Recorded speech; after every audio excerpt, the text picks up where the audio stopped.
Bannar úsáid as na físeáin seo ar bhaile díospóireachta chothú i meas grúpaí atá tuairt faoin pleanála teanga. Is bhí gach grúpa a bheith sé heachta níos lena pleanála teanga héin, ach tá glór nGael dóchasach go gur na físeáin seo leis bléantar ar bhain téamaí na pleanála teanga. Se sin aontu físe, Spriocanna agus Gníomhaíochtaí agus cuasaí monitúireachta.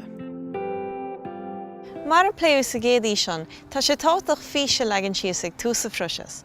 Sin íseo cheanglíonn na codna éagsúla ar fad gon pleanála teanga le chéile. Mar a dúrú áfach bíonn an ís sin sách generalta, mar sin ar nó tasaíonn Spriocanna níos sonraí le cuidiúlinn an ís bhaint amach ar bhealach cóirdaithe agus céimnithe. Ascríonn na Spriocanna sin as a bhís.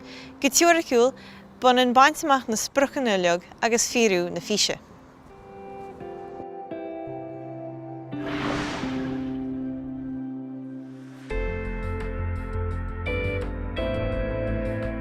Is an mhór a tugann na go bhfuil muid géirí nGael pobail foinniúil in Hannah a bhhainniú a gandar an eotar clúnaí.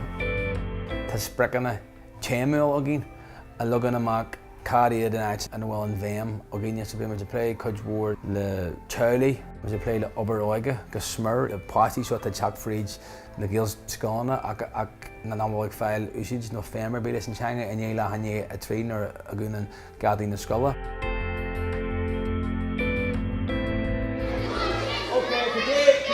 Gael scores for a male first, yeah.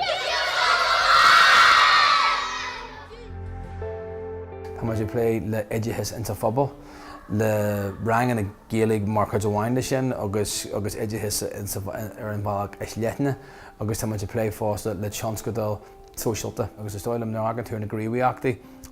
Ag ascairt óna Spriocanna sin agus na tionscadal. Bhí muid a gcónaí a géirí cinse a dhéanamh go bhfuil muid ag tabhairt siar an mór spreag. Bethóir amach na Spriocanna seo sonrach agus intúiste. Céir go díreach atá muid gur bhaint amach, cé na spriochphobail nó na páirtí leasúir legatá gceist, agus cé na réimsí ar bhfuil a caint. Cuidí an taidilinn na Spriocanna seo legan amach. Go handúil hééis anléisiíon ar thorthaí taide, bí muid an an duchirtaí nó dúfláin nó barrní ahans na réimsí éagsúla an taal, agus bíonn sé go spriocann sin na barrní sin na léana. Ar a gcuid chéanna, má thugam muid faoi dearg go bhfuil láideachtaí an mar hampla cleachtas fábhracht teanga a bhaim réimse faoile, bíonn sé go spriocann an cleachta sin a chothú agus a bhónú agus an réimse sin a chuineáil láidir. Aon bhfuil muid ag ddíirí ar spreagphobail ina bhfuil an Gaeilge mar bhain commerceide acu, tá muid a plé fásta leis an mór ceantar, agus ceim muid a gcónaí é sin a ghlapaí an ardil nar tá muid a plé le strategy thuginn. Is dóilm gur speisialtóirí muid a dtaobhann obaráigide agus ceanna na fáin a go réinní muid sin a bhar a chéan go bhfuil pobail aitheanta ag ís ar leith ina bhfuil an teanga mar cheanga léfa acu frís na géarchúiseáin. Bhris muid síos na Spriocanna ar bhain téimiúil agus héos faoin na Spriocanna sin tá Gníomhaíochtaí atá ag ascairt ar bhain practicálta bí muid a plé le idirchas insa pobail.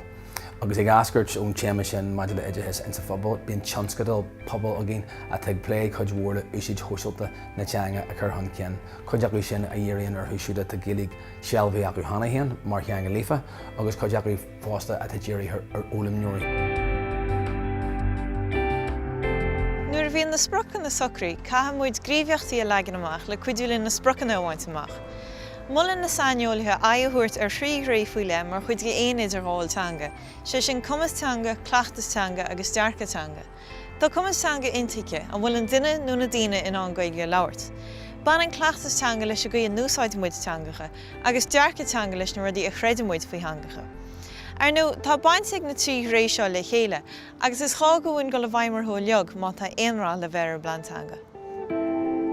Ó híomh an áige agus ó híomh chuirsí pobail, cin muid go raibh na tionscadal thuisialta chun úsís na teanga a chothú. So bhí muid plé le cumann brothaíochta, cumann éascaráachta, cumann seoide, cumann cógaraachta, agus bú sin ag géirí a bheith ag ddíriú isteach ar an teanga a chur chun beochta taobh amuigh den airneal fórmúil.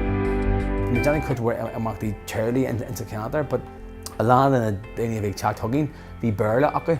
Bhí sé ag fólam na Gaeilge ag freastal ar rangna sugin, but nar a bhas méid iad le teismóirí a bhí ag tógáil pláistí sagu na Gaeilge, críochnaí an bhéarla in uachtar.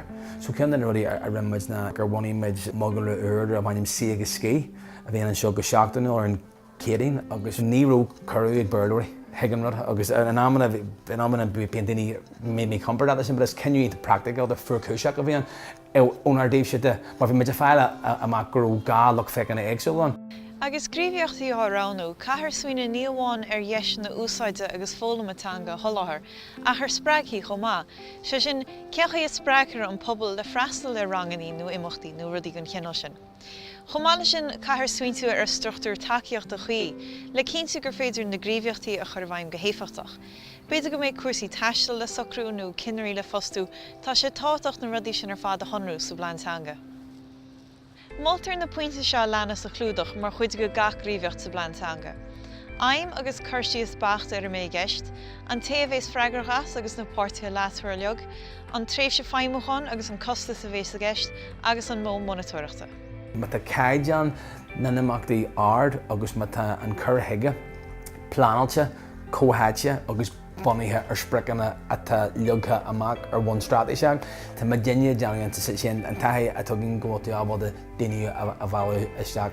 Agus is stoilm ná agat na Gníomhaíochtaí a ag ascairt ón Spriocanna sin agus na tionscadal. Bí muid a gcónaí géirí cinse a dhéanamh go bhfuil muid ag tabhairt siar don mór Spreag. Le háchar mar dionar sin, is as a bhíse ascairn na Spriocannaí, agus tasaíonn Gníomhaíochtaí faoi gach sprioc le cuidiú linn an sprioc amhaint amach. Bethórgamach na Spriocanna seo sonrach go leor, agus caithear bheith níos sonraí ríist agus na Gníomhaíochtaí há legan amach. Bethór suoine ar chumas teanga, ar chleachtas teanga agus ar ghearcha teanga, ar dheisina agus spreagaí, agus ar struchtúr tacaíocht a chuí a tholáthar leis na Gníomhaíochtaí a chur bhaim.